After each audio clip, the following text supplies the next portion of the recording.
మా పహల్గామ్ అటాక్ తర్వాత India Pakistan Asia cup match జరగడం చాలా మందికి ఇష్టం లేదు.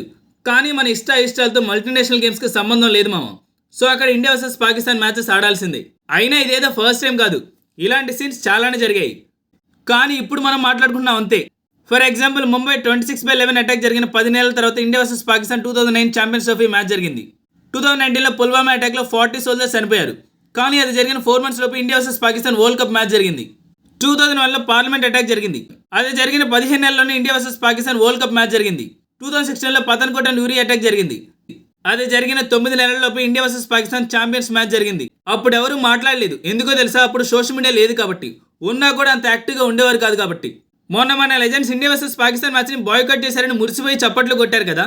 సో వాళ్ళే ముందు చెప్పిన 5 ఇన్స్టెన్సెస్ మ్యాచ్ని బాయ్కట్ చేయలేదు. ఎందుకో తెలుసా? వాళ్ళు బీసీసీఐ అండర్లో ఉన్నప్పుడు డెసిషన్ తీసుకునే ఎలాంటి రైట్ వాళ్ళకు ఉండదు. అందుకే ఏం మాట్లాడకుండా ఆడారు. ఛాంపియన్ లెజెండ్స్లో వాళ్ళు బీసీసీఐ కింద ఉండరు కాబట్టి బాయ్కట్ చేశారు. వీళ్ళని ఎగ్జాంపుల్గా తీసుకొని మన టీమిండియా ప్లేయర్స్ కూడా అలానే చేయాలంటే వాళ్ళ కెరీర్స్ నాశనం అవుతాయి. సో మీరేమైనా అనాలంటే బీసీసీఐ అనండి, గవర్నమెంట్ అనండి, ప్లేయర్స్ని కాదు. ఇక్కడ ప్లేయర్స్ నెల జీతం తీసుకుని పనిచేసే ఎంప్లాయీస్ లెక్కే. బీసీసీఐ ఏమంటే అదే చేస్తుంది, అదే చేయాలి.